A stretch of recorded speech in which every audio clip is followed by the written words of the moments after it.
بسم اللہ الرحمن الرحیم ایاک نعبد و ایاک نستعین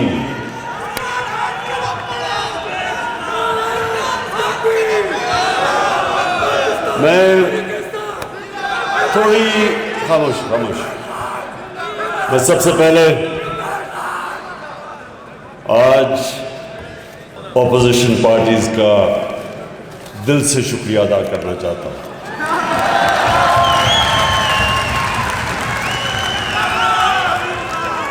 میں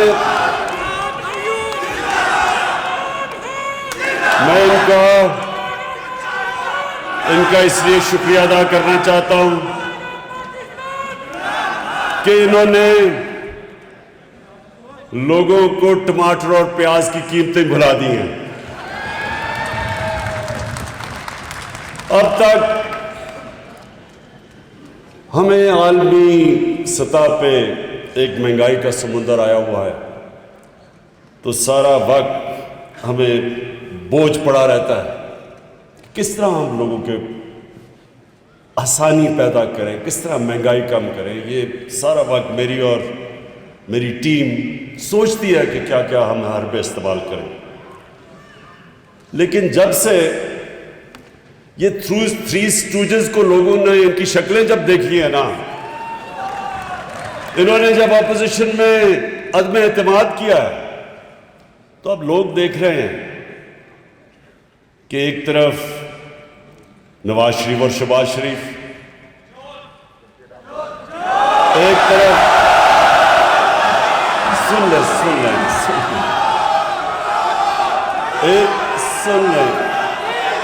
دوسری طرف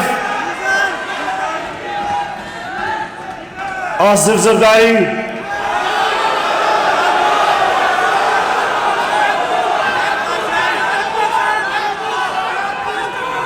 میں نے ایک منٹ سنیں میں نے یہ اپنے لوگوں سے کہا، میں نے کہا دیکھو انہوں نے میرے لیے اتنا میرے اوپر احسان کیا ہے کہ میں ان کو اب برا بھلا نہیں کہنے لگا۔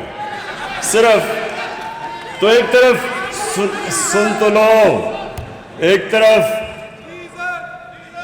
نہیں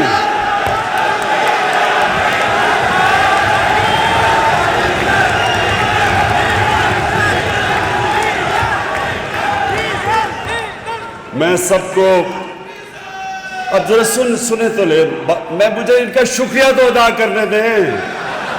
انہوں نے میری ساری پارٹی کو کھڑا کر دیا، انہوں نے مہنگائی بلا دی ہے، میرے سارے حلقوں سے آوازیں آنی شروع ہو گئی ہیں، سارے اسلام آباد کا رخ کر رہے ہیں 27 تاریخ کو۔ اس لیے مجھے ان کا شکریہ ادا کرنے دیں پلیز۔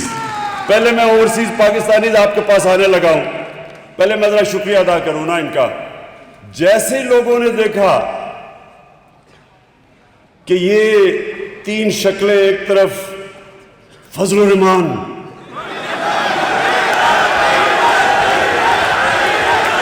سن لیں اب ذرا سنیں۔ اچھا میں سوچ رہا تھا کہ 10 دنوں میں ایک دم یہ ملک بدل کیسے گیا ہے۔ میں نے بڑا رات کو سوچا، میں نے کہا یہ ہوا کیا ہے کہ ایک دم ساری میری پارٹی کھڑی ہو گئی، سارا ملک سب کچھ مہنگائی بھول گیا ہے۔ پھر میں نے جب غور کیا تو اب دیکھیں ہوا کیا ہے۔ کرنا تو سب اللہ کا ہے، ایک پلان انسان بناتا ہے، دوسرا اللہ بناتا ہے، سب جانتے ہیں کامیاب ایک ہی ہوتا ہے۔ تو انہوں نے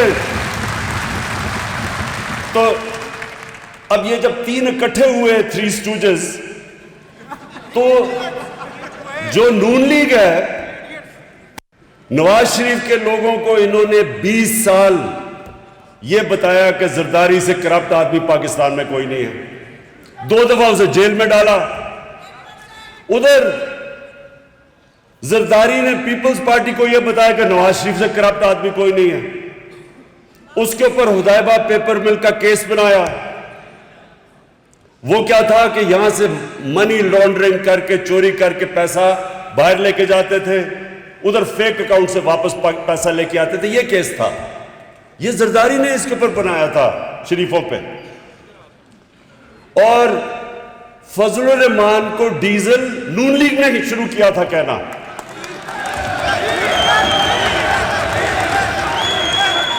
نون لیگ کا ایک رنگ باز جس نے فضل الرحمان کا نام ڈیزل رکھا تھا, ہم نے نہیں رکھا اس کا نام. اور ڈیزل اس لیے کہ وہ ڈیزل کے پرمٹوں پہ پیسے بناتا تھا. اب یہ سنیں ذرا, فضل الرحمان کی پارٹی سمجھتی ہے کہ پیپلز پارٹی اور نون لیگ چور ہیں, نون لیگ سمجھتی ہے زرداری چور ہے, فضل الرحمان ڈیزل ہے. پیپلز پارٹی نواز شریف کو چور سمجھتی ہے اور اس کو ڈیزل. اب یہ جب تینوں اکٹھے ہوئے ہیں تو میں ان کا شکریہ اس لیے ادا کرنا چاہتا ہوں کہ ساری قوم نے دیکھا ہے کہ اگر انہوں نے ملک کو بچانا ہے تو بہتر ہے کہ عمران خان کے ساتھ ڈوب جاؤ.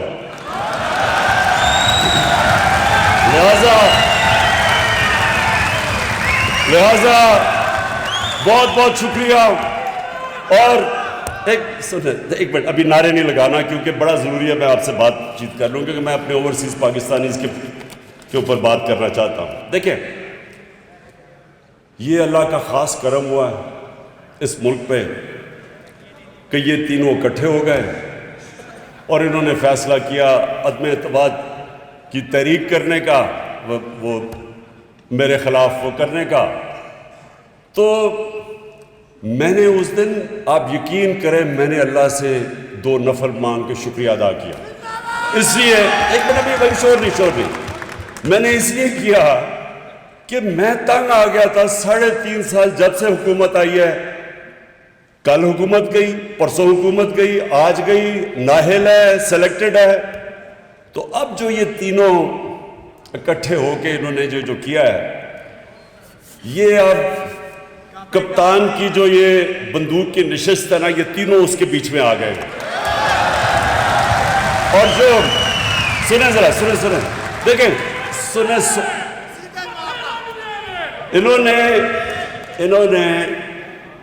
انہوں نے وہ کام کر دیا کہ میں دعا کر رہا تھا کہ اللہ یہ غلط فہمی میں پڑھ کے کہ جی شاید قوم ان کے ساتھ کھڑی ہو جائے گی. یہ پاکستانی قوم کو جانتے نہیں ہیں کیونکہ انہوں نے کسی نے سیاست تو صحیح کی نہیں ہے. نواز شریف وہ جنرل جنانی کے چھتوں پہ سریا لگاتے لگاتے وزیر اعلیٰ اور وزیر وہ بن گیا. شہباز شریف ٹوکرے کا پھل لے کے جاتا تھا رشوت دینے کے لیے, وہ اوپر آ گئے. انہوں نے محنت کون سی کی ہے؟ ان کو تو باہر سے اٹھا کے سلیکٹ کر کے ان کو بنا دیا. زرداری نے ایک جعلی پرچہ دکھا کے وہ بن گیا. انہوں نے محنت کب کی ہے؟ اور فضل الرحمان 30 سال سے دین کو بیچ رہا ہے, انہوں نے کیا محنت کی ہے؟ یہ ابھی آپ نے پوری فلم دیکھی, ایک پارٹی نے گراس روٹ سے کھڑے ہو کے تھوڑے سے لوگوں کے کیمپین کر کے عوام میں جا کے محنت کر کے مارے کھا کے مشکلیں دیکھ کے ہم یہاں پہنچے. یہ کبھی بھی ہمارا مقابلہ نہیں کر سکتے. اور عوام کی ایک چیز یہ سمجھ جائے, لوگ مشکل وقت, عالمی مہنگائی, اس کے اندر لوگ مشکل میں تو ہیں, لیکن یہ ان کو غلط فہمی ہوگی کیونکہ لوگ مشکل میں ہیں, لوگ ان 3 چہروں کی کرپشن بھول چکے ہیں, یہ غلط فہمی میں پڑ گئے اور یہ کپتان کے ٹریپ میں آ گئے ہیں. اب انشاءاللہ آپ دیکھیں گے یہ کیا ہوتا ہے ان کے ساتھ. میں یہ پیشن گوئی کرتا ہوں کہ یہ صرف عدم اعتماد ان کی فیل نہیں ہوگی, ان کی 2023 کی الیکشن بھی گئی. اچھا میں ذرا اوورسیز پاکستانی دیکھیں, کیونکہ میں بھی کوئی 20 سال اوورسیز پاکستانی رہا ہوں. میں باہر کرکٹ کھیلتا تھا, باہر کمائی کرتا تھا. میرا کرکٹ کی وجہ سے اور پھر شوکت خانم کی وجہ سے میرا سب سے زیادہ اوورسیز پاکستانیز کے ساتھ رابطہ رہا. میں ان کی مشکلیں جانتا ہوں, میں ان کی کنٹریبیوشن جانتا ہوں. میں یہ جانتا ہوں کہ جب یہ ایک پاکستانی ملک سے باہر جاتا ہے تو اس کو اپنا ملک یاد آتا ہے، اس کو پھر اپنے ملک کی صحیح معنی میں پتہ چلتا ہے کہ یہ ملک کتنا بڑا اللہ کا تحفہ ہے۔ پھر وہ اندر سے اس کو تکلیف ہوتی ہے کہ ہمارا ملک کیوں نہیں اوپر جاتا، دنیا اوپر جا رہی ہے، ہمارا ملک کیوں پیچھے رہ گیا، اس کو درد ہوتی ہے اس کی۔ وہ جب دیکھتا ہے کہ ہمارے لیڈر چوری کر کر کے پیسہ لندن میں بڑے بڑے محلات لیتے ہیں، اس کو زیادہ تکلیف ہوتی ہے، کیونکہ اس نے محنت سے پیسہ کمایا ہوتا ہے۔ انہوں نے 12 گھنٹے کام کیے ہوتے ہیں جب باہر جا کے کہ اپنے بیوی بچوں کا پیٹ پالیں، ان کو اچھے اسکولوں میں پڑھائیں، ان کی تعلیم دیں۔ اس لیے وہ جب دیکھتے ہیں کہ لندن کے سب سے مہنگے علاقے میں، مے فیئر میں، جب یہاں سے چوری کر کے پیسہ وہاں لے کے جاتے ہیں، بڑے بڑے محلوں میں رہتے ہیں، بڑی بڑی گاڑیاں چلاتے ہیں، کسینوز میں رات کو یہ بھرے ہوئے ہوتے ہیں، جوا کھیلتے ہیں، تکلیف ہوتی ہے۔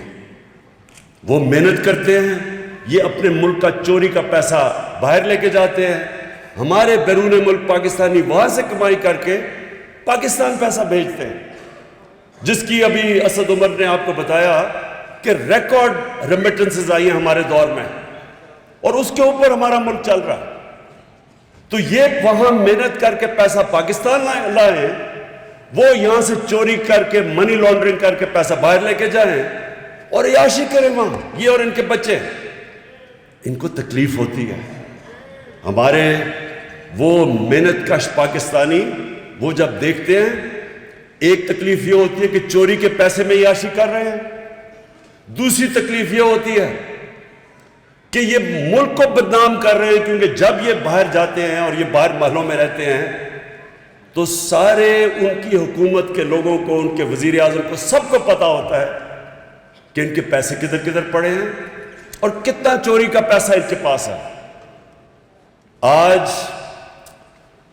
روسیوں کا، جو روس کے بڑے بڑے بزنس مین ہیں، جن کو اولیگارکس کہتے ہیں، ان کے سارے پیسے ضبط ہو رہے ہیں، ان کے آف شور اکاؤنٹ ضبط ہو رہے ہیں، کیونکہ ان کو غصہ ہے روس کے اوپر۔ اس کی وجہ سے یہ ان کے ساری پراپرٹیز، اثاثے، جائیداد وہ ضبط کر رہے ہیں، اور ان کو بھی یہی ڈر ہے۔ یہ جو بڑے اس وقت، یہ جو خاص طور پہ 2 بڑے خاندان جنہوں نے یہاں سے چوری کر کے اربوں ڈالر ان کا باہر پڑا ہے، یہ صرف یہی نہیں کہ چوری کرتے ہیں، ان کا چوری کا پیسہ ہمارے ملک کو غلام کر دیتا ہے۔ وہ کبھی بھی سر اٹھا کے بات نہیں کر سکتے باہر کے لوگوں کے ساتھ، اگر ان کو بھی پتا ہے دونوں کو کہ ان کا چوری کا پیسہ ہے، چوری کا پیسہ ان کو غلام بنا دیتا ہے۔ جب آپ دیکھتے ہیں کہ جناب وہ پاکستان کا وزیر اعظم اوباما کے سامنے بیٹھا ہوا ہے، کام پہ ٹانگ رہی ہیں،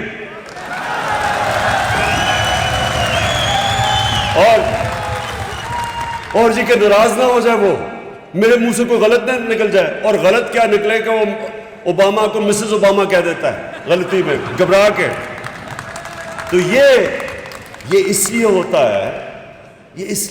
ہے کیونکہ ان کو پتہ ہے کہ جس وقت وہ چاہے منی لانڈرنگ میں وہ ان کو پکڑ سکتے ہیں، اور یہ وجہ ہے کہ 22 کروڑ کے لوگوں کو یہ غلام بنا دیتے ہیں۔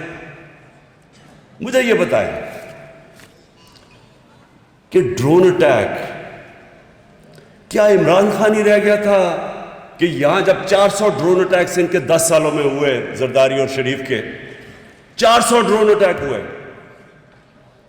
میں کیوں اکیلا آیا؟ اپنی آپ نے دیکھا کہ ہم نے مظاہرے کیے، ہم نے دھرنے کیے، ان دونوں کو کوئی شرم نہیں آئی کہ آپ کی بمباری ہو رہی ہے، آپ ان کے لیے جنگ لڑ رہے ہیں اور وہ آپ کے اوپر بمباری کر رہے ہیں، اور وہاں عورتیں بچے مار رہے ہیں، آپ کو کوئی شرم نہیں آئی کہ وہ پاکستانی تھے؟ آپ کو کم از کم اتنا ہی منہ سے بول دیتے ہیں کہ دنیا کا کوئی قانون اجازت نہیں دیتا کسی کو جج، جوری اور ایکسیکیوشنر بننا. یہ ہر دنیا کے قانون کے خلاف ہے. اور میں جب مثال دیتا ہوں لوگوں کو کہ ہمارا جو دہشت گرد بیٹھا ہے لنڈن ایجوے روڈ پہ، اگر ہم اس کے اوپر ڈرون اٹیک کر کے مارے، وہ اجازت دیں گے؟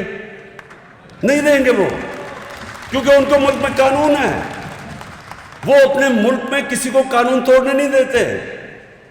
تو میں پہلے سب کو ایک واضح کر دوں، اوورسیز پاکستانیز کا، میں نے کبھی آج تک نہ میں اینٹی امریکن ہوا ہوں، نہ اینٹی برطانیہ ہوں، نہ اینٹی انڈیا بھی نہیں ہوں میں. وہ تو کوئی جاہل آدمی ہو جو ایک پورے ملک کے خلاف ہو جائے، اس سے تو بیوقوف آدمی نہیں ہو سکتا، کیونکہ ہر قسم کے لوگ بستے ہیں ملک کے اندر. آپ ایک ملک کے اینٹی کیسے ہو سکتے ہیں؟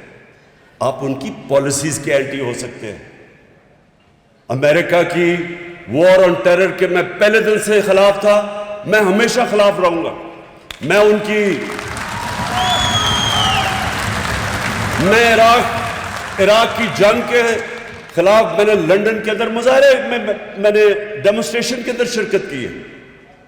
برطانیہ کے اندر لاکھوں لوگ انہوں نے مخالفت کی، جو کہ عراق کی جنگ میں جا رہا تھا ایک جھوٹ کے اوپر، ویپنز آف میس ڈسٹرکشن پہ.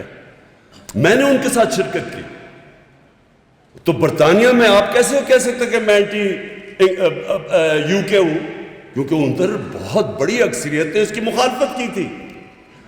آج ہندوستان کے اندر جو یہ ہندوتا، ان کی جو یہ فلسفی ہے کہ ہندو ریس صرف انڈیا ہندوؤں کے لیے، باقی وہ برابر کے شہری نہیں، مسلمان، خاص طور پر مسلمان اور پھر کرسچنز. تو یہ تو مجھے پتہ ہے، میں انڈیا کو بڑی اچھی طرح جانتا ہوں. بہت بڑے پڑھے لکھے لوگ ہندوستان کے اس کی مخالفت کر رہے ہیں. وہ سمجھتے ہیں کہ نریندر مودی کی جو پالیسیز ہیں وہ ہندوستان کو تباہی کی طرف لے کے جا رہے ہیں. بہت بڑے لوگ ہیں ایسے، ڈرے ہوئے ہیں اس وقت، کیونکہ فیشزم ہے وہاں، خوف ہے وہاں، میڈیا کے اوپر خوف ہے، ججز کے اوپر خوف طاری کیا ہوا انہوں نے. ایک فیشسٹ گورنمنٹ ہے وہاں. لیکن میں اینٹی انڈیا تو نہیں ہوں. ہم بھی دعا کرتے ہیں کہ وہاں کوئی صحیح لیڈرشپ آئے تاکہ وہ ہندوستان میں کشمیریوں کا حقوق دے. وہاں مسلمان ہیں، وہاں ان کو برابر کا شہری بنائے. ہم بھی یہ دعا کرتے ہیں. اور اگر وہ کشمیر میں جو انہوں نے قدم اٹھایا تھا 5 اگست 2019 کا، وہ واپس لیتے ہیں تو ہم پھر ان سے اپنے تعلقات نارمل کر سکتے ہیں اور بات چیت پہ مسئلے حل کر سکتے ہیں. تو میری مخالفت تو یہ تھی کہ آپ نے اپنے لیے اور قانون بنائے ہوئے ہیں. اپنے ملک میں تو آپ اجازت نہیں دیتے یہ بمباری کر کے لوگوں کو دہشت گردی کے خلاف جنگ اور جج، جوری، ایکسیکیوشنر. تو ہمارے ملک میں آپ یہ کر رہے ہیں 400 ڈرون اٹیکس. کتنے لوگ اس میں مارے گئے، کتنی عورتیں بچے مارے گئے. اور ذمہ داری کس کی تھی؟ ان دونوں کی. اور یہ دو کیوں نہیں بولتے تھے؟ کیونکہ یہ اپنے پیسے کے غلام ہیں. اگر چوری کے ان کو اتنا پیسے سے پیار ہے، یہ اس ملک کو بیچ دیں گے اپنے پیسے کو بچانے کے لیے. انہوں نے جو ہندوستان سے نواز شریف نے جو کیا ہے، آپ سوچیں کہ ہندوستان کے پرائم منسٹر سے برکا دت بڑی صحافی ہے، اس نے مجھے اپنی کتاب بھی دی ہوئی ہے. اس نے کہا کہ اپنی فوج سے ڈر کے نریندر مودی سے نواز شریف چھپ کے میٹنگ کر رہا ہے، اپنی فوج سے ڈر کے. یعنی یہ سوچے، اس سے ذرا غور کریں نا.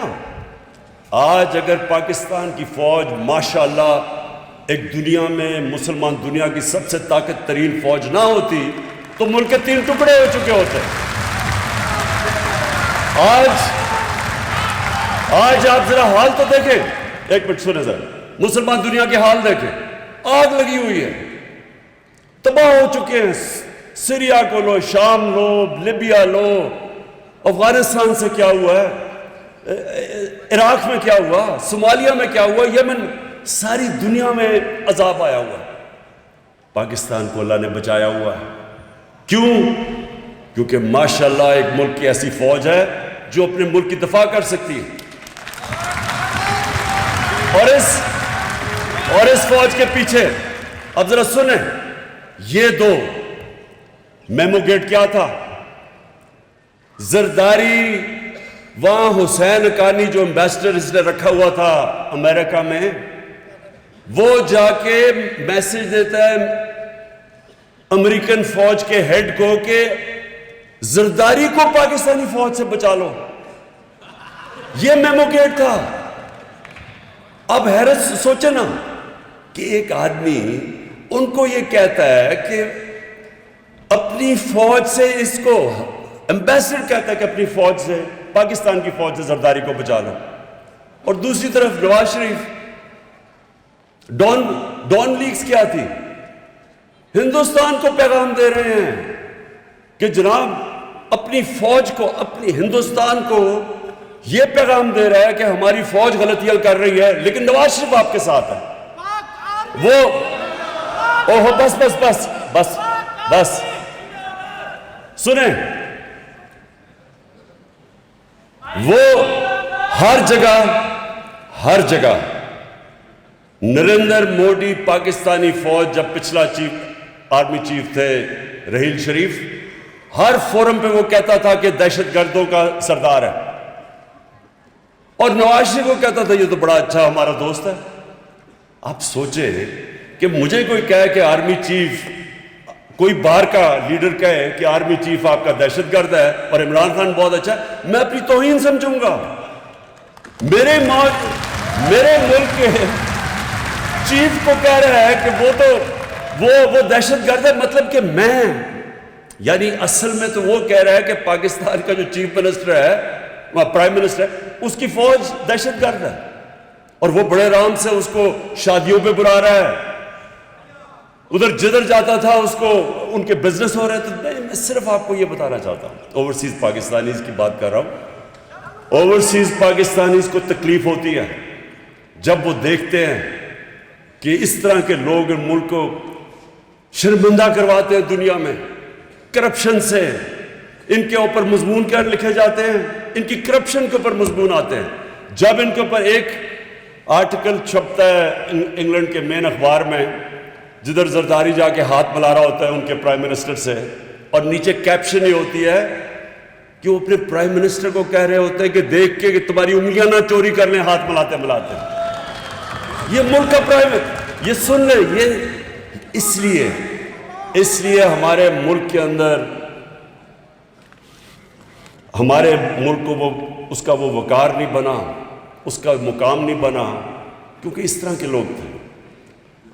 مجھے کئی اختلافات ہیں ذوالفقار علی بھٹو سے، کئی چیزوں انہوں نے بڑی غلط کی، لیکن میں آج یہ کہتا ہوں کہ وہ ایک خوددار لیڈر تھا.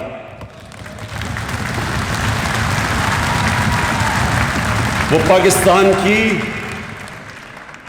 غیرت کے لیے کھڑا ہوتا تھا. اس نے اسلامک کانفرنس بنائی، مسلمان دنیا میں لوگوں کو اکٹھا کیا. وہ کسی کا غلام نہیں تھا، اور اس لیے لوگوں کو اس کے اوپر فخر تھا. ہم پاکستانی 22 کروڑ عوام ہیں. ہمیں یہ بتایا گیا ہے پچھلے 30 سالوں میں کہ جی اگر تو ہم امریکہ ہمارے سے ناراض ہو گئے تو تب ہم ختم ہو جائیں گے، اگر جی فلانا ہمارے سے ناراض ہو گیا تو ہم ایسے کر کے ہمیں رکھ دیا. دیکھیں، میں جب کرکٹ کیپٹن تھا، میں صرف آپ کو ایک بات بتانا چاہتا ہوں. میں جب شروع کی کرکٹ تو ہماری ٹیم کاؤنٹی کرکٹ سے کھیل کے بڑے اچھے کھلاڑی تھے ہمارے، لیکن ان دنوں میں نئی ہمیں آزادی ملی تھی انگریز سے. تو ہمارے ٹیم کے جو سینئرز تھے ان کے ذہن میں ایسی احساس کمتری تھی کہ میں جب شروع میں ٹیم میں آیا تو مجھے سینئر پلیئر کہہ رہے جی انگریز سے ہم نہیں جیت سکتے، ان کی تو ٹیکنیک اتنی اچھی ہے، ان کی کرکٹ اتنی اچھی ہے، ہم تو سیکھنے آئے ہیں ٹور پہ، ہم ان سے جیت نہیں سکتے. اس کا نتیجہ یہ ہوتا تھا کہ ہم جیتے ہوئے میچ ہار جاتے تھے، کیونکہ پہلے سے ہی ہارے ہوئے ہوتے تھے میچ میں سے پہلے کہ ہم تو جو ان سے جیت نہیں سکتے. ہم جب جیتنا شروع کیا تو ہماری ٹیم اتنی اچھی نہیں تھی، اچھے ہمارے کھلاڑی نکل گئے تھے جب تک میں کیپٹن بنا، لیکن کیونکہ ہم نے احساس کمتری ختم کی تھی، میں نے اپنی ٹیم کو ایک چیز سمجھائی تھی کہ جب آپ قدم رکھتے ہیں تو جب آپ ٹیم میدان دیکھتے ہیں تو پہلے ذہن میں ڈالو کہ یہاں کوئی بھی نہیں جو مجھے ہرا سکتا. جب تک آپ کا یہ ذہن نہیں ہوتا آپ جیت نہیں سکتے. اسی طرح قوم ہوتی ہے. اگر قوم کے اندر آپ ڈال دیں جس طرح یہ انہوں نے 10 سال اپنے ملک کے اوپر ہی بمباری کروائی, اپنے لوگ مروائے اور ڈرے بات کرتے ہوئے کہ جی وہ ناراض نہ ہو جائے امریکہ. دیکھیں امریکہ کے لوگوں کو پتہ ہے کہ جب کوئی اپنے ملک کے مفادات کے لیے کھڑا ہوتا ہے وہ اس کی عزت کرتے ہیں, جب وہ ان کے پیروں میں گر جاتا ہے اس کو استعمال کرتے ہیں. ہم 80 کی دہائی میں ہم نے امریکہ کے ساتھ مل کے افغان جہاد لڑی. جیسے وہ جہاد ختم ہوئی 8-9 سال کے بعد روس سوویت یونین ہار گئی, ہمارے اوپر سینکشنز لگا دی انہوں نے. اس کے بعد پھر جب 9/11 کے بعد ان کو ہماری ضرورت پڑی, جارج بش نے کہا کہ میں کبھی پاکستان, اس نے ہمیں کہا کہ اب اس باری ہم پاکستان کو ابینڈن نہیں کریں گے, پہلے ہمارے سے غلطی ہوئی اب نہیں کریں گے. جو ہمارے ملک کو ذلت اٹھانی پڑی, یہ جو وار آن ٹیرر کے اندر 80,000 پاکستانی مرا, 80,000 پاکستانیوں کی جانیں گئی, اکانومی اجڑ گئی, قبائلی علاقہ تباہ ہو گیا, 35 لاکھ لوگوں نے نقل مکانی کی. کسی نے ہمارا شکریہ ادا بھی نہیں کیا, کسی نے یہ بھی نہیں کہا کہ پاکستانیوں آپ نے ہمارے لیے قربانی دی. ان کی غلطی نہیں ہے, ہماری غلطی ہے. اگر ہم استعمال ہونا چاہیں دنیا ہمیں استعمال کرے گی, اگر ہم اپنی عزت نہیں کریں گے دنیا عزت نہیں کرے گی.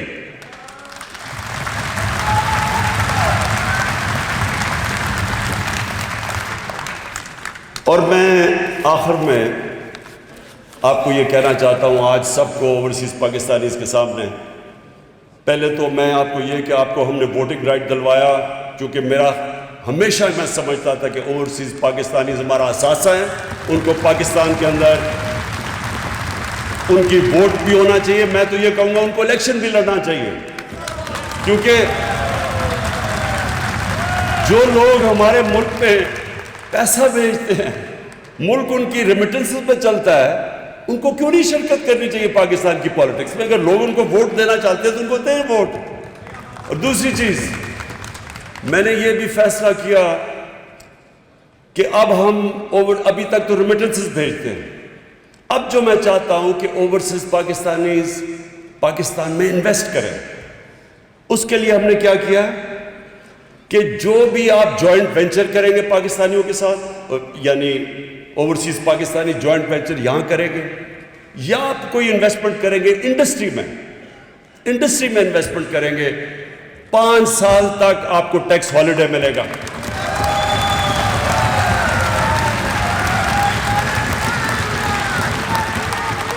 اور باقی سارے جتنے آپ کے پرابلمز, آپ کو وہ سکسیشن سرٹیفکیٹ, وہ جو ڈیجیٹل ہم نے کروا دیا آپ کا پاور آف اٹرنی, وہ ہم نے آپ کی ڈیجیٹل کروا دی ہے. اور انشاءاللہ ہر وقت آپ دیکھیں گے کہ آپ کے لیے آسانیاں پیدا. میں نے اپنی مشنز کو کہہ دیا ہے, اپنے ایمبیسڈرز کو, کہ آپ کا سب سے بڑا کام یہ ہوگا کہ آپ نے ہمارے اوورسیز پاکستانیز کی زندگی آسان کرنی ہے, ان کے لیے آسانیاں پیدا کرنی ہے بجائے مشکلات کرنے کے لیے. اور میں چیلنج کرتا ہوں, یہ میں آج کھڑا چیلنج کر رہا ہوں کہ یہ جو ہم نے 3.5 سال میں پاکستان کے لیے جو مشکل حالات میں ہم نے کیا, میں چیلنج کرتا ہوں کہ پاکستان کی تاریخ میں کسی گورنمنٹ نے 3.5 سال میں اتنا زیادہ کام نہیں کیا. اور میں سن لے ذرا, سب سے پہلے اب سنیں, کبھی ملک ترقی کر ہی نہیں سکتا جب تک آپ کی ایکسپورٹس نہ بڑھیں. کوئی ملک ترقی نہیں کر سکتا, کیونکہ ویلتھ کریشن ہی نہیں ہوتی جب تک ملک میں زیادہ ڈالرز نہ آئیں. ہماری ایکسپورٹس, اب سوچیں کہ پچھلے 10 سال میں ایکسپورٹس, ابھی آصد نے جو بتایا, نہ بڑھنے کے برابر تھی. ہمارے سے سب آگے نکل گئے. 20 سال پہلے ہم ساتھ ہی تھے بنگلہ دیش کے, ویتنام کے, کمبوڈیا کے, ہم ان کے ساتھ تھے. سارے ہمارے سے آگے نکل گئے ایکسپورٹس میں, ملک وہیں کا وہیں کھڑا ہے. تو آپ پاکستان کی ریکارڈ ایکسپورٹس ہوئی ہیں, اور انشاءاللہ جو ابھی فگرز آ رہی ہیں, جو ہماری توقع تھی اس سے بھی زیادہ ایکسپورٹس ہو چکی ہے پاکستان کی. ریمیٹنسز آپ کی وجہ سے ریکارڈ ہوئی ہے. ہم نے انسینٹیوز دیے لوگوں کو کہ بینکنگ چینل کے ذریعے پیسے بھیجیں, وہ ریکارڈ ہوا.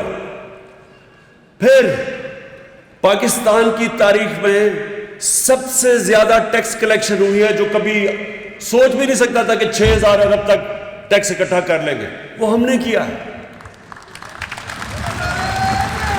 اور یہ کس ٹائم پہ؟ ساری دنیا کے اندر کرونا کا عذاب آیا ہوا تھا. جو برطانیہ میں بیٹھے اور جو امریکہ میں بیٹھے لوگ یہاں بیٹھے ہوئے ہیں, آپ سوچیں آپ کے اوپر کیا گزری تھی, کس طرح کے حالات میں آپ نے سامنا کیا. مہنگائی آج کا کتنی آئی ہوئی ہے آپ سب جانتے ہیں. ہم دنیا نے جس طرح اسد نے کہا, دنیا نے اکنالج کیا کہ جس ملک میں سب سے زیادہ اہلیت تھی, سب سے زیادہ کمپٹنس تھی اس مشکل وقت سے ڈیل کرنے کی, وہ ٹاپ پہ پاکستان تھا. اور اس دور میں اپنے لوگوں کو بھی بچایا, اپنی اکانومی کو بھی بچایا. 5.6% گروتھ ریٹ ہوئی, جو کوئی تصور بھی نہیں کر سکتا تھا. ایشین ڈیولپمنٹ بینک کا بھی وائس پریزیڈنٹ, اس نے کہا میں حیرت ہے کہ پاکستان جس طرح اوپر گیا. بل گیٹس نے آ کے پاکستان کے ماڈل کی تعریف کی. اکانومسٹ نے پاکستان کو رکھا کہ انہوں نے جس طرح نکلے ہیں اس مشکل وقت سے. اور ٹیکس کلیکشن اس وقت پہ 6,000 ارب ریکارڈ پہ لے کے گئے, اپنی ٹارگٹ سے آگے نکل گئے. اور میں نے جب آیا تھا, میں نے پہلے کہا تھا کہ میں انشاءاللہ اس ملک میں 8,000 ارب روپیہ سالانہ اکٹھا کروں گا ٹیکس میں. میں اس سے زیادہ اکٹھا انشاءاللہ آپ کو کر کے دکھاؤں گا, کیونکہ جب پیسہ آئے گا تو ہم اپنے لوگوں پہ خرچ کریں گے, ہم اپنی انفراسٹرکچر ڈیولپ کریں گے. ہماری جو 4 فصلیں تھیں جو بھی بتایا, اس نے 4 ریکارڈ فصلیں ہوئی ہیں پاکستان کی تاریخ. 1100 ارب روپیہ گیا دیہات کے اندر, 65% پاکستان دیہات میں ہے. کبھی پاکستان کے دیہات میں اتنا زیادہ پیسہ نہیں کیا.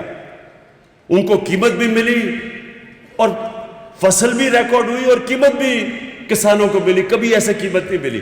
ہاں مہنگائی ہوئی, لیکن جو ان کو اضافی پیسہ گیا 1100 ارب روپیہ, جو اس وقت خوشحالی وہ ریفلیکٹ ہوتا ہے. Record motorcycle sales, record tractor sales, record گاڑیوں کی سیلز, کیونکہ لوگوں کے پاس پیسہ ہے.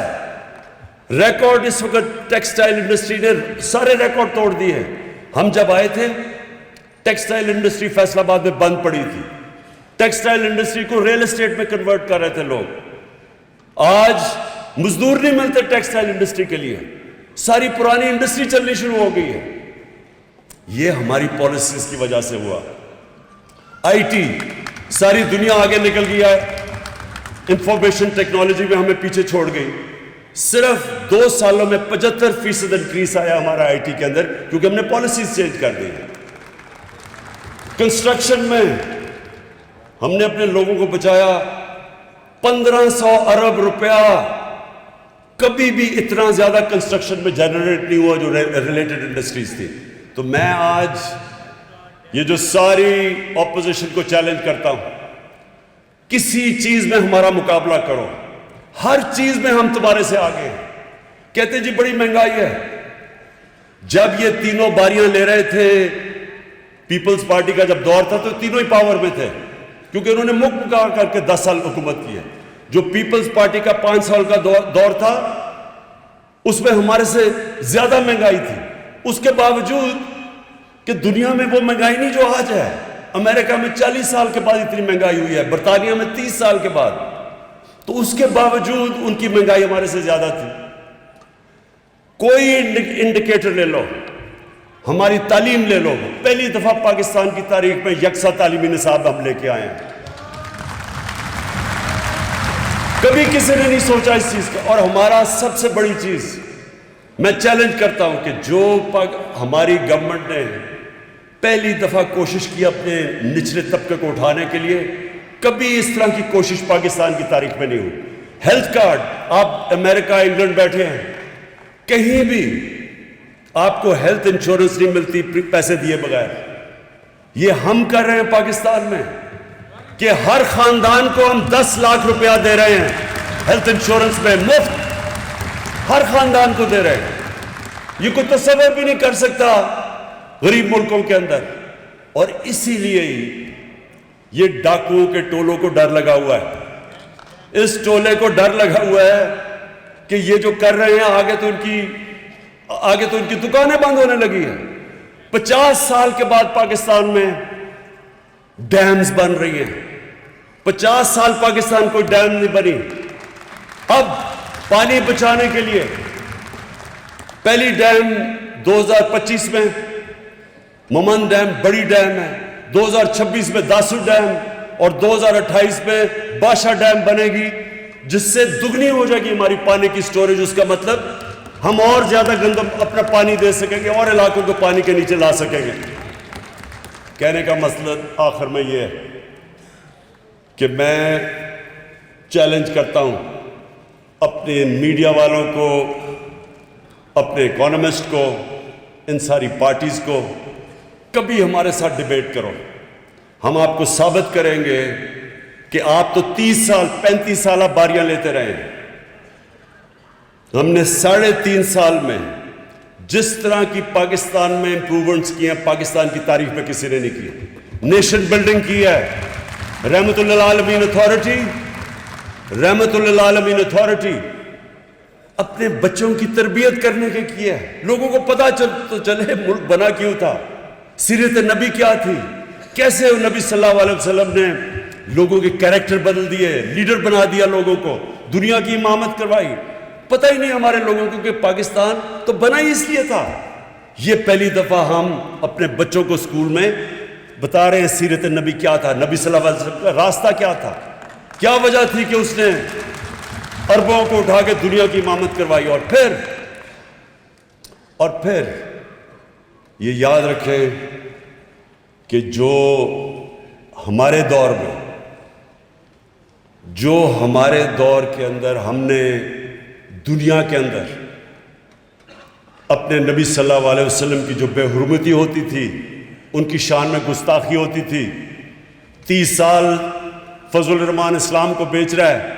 میں نے 3.5 سال میں آج پریزیڈنٹ پوٹن کے منہ سے نکلا ہے کہ آزادی کے رائے, آزادی صحافت کے نام پہ آپ نبی صلی اللہ علیہ وسلم کی شان میں گستاخی نہیں کر سکتے.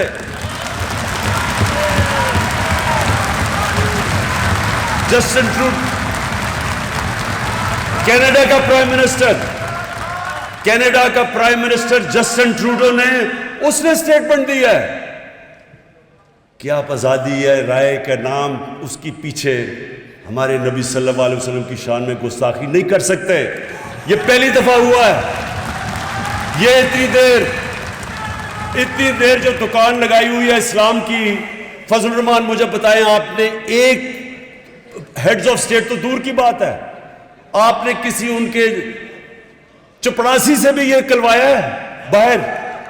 آپ کو پتہ ہے آج یونائٹڈ نیشنز کے اندر, یہ میں آپ کو بتانا چاہتا ہوں کہ آج یونائٹڈ نیشنز کے اندر آج ڈیبیٹ ہو رہی ہے اور ریزولوشن پاس ہوگا اسلامو فوبیا کے خلاف. یہ ہماری وجہ سے ہے. آپ بیرون ملک پاکستانیوں کو پتہ ہے اسلامو فوبیا کیا ہے, یہاں تو لوگوں کو نہیں پتا. وہ جو آپ باہر رہتے ہیں آپ کو پتہ ہے کہ کئی دفعہ سر کور کیا ہوا ہے اور سڑکوں کے اوپر برا بھلا کو کہتے ہیں. کوئی بات نہیں کرتا تھا آج تک. یہ ہم نے, مجھے فخر ہے کہ یو این میں, OIC میں, دنیا میں نے اس چیز کو اٹھایا, اور آج انشاءاللہ یونائٹڈ نیشنز کی جنرل اسمبلی میں ریزولوشن پاس کی جائے گی اسلامو فوبیا کے خلاف. میں پھر سے آخر میں اوورسیز پاکستانیز کو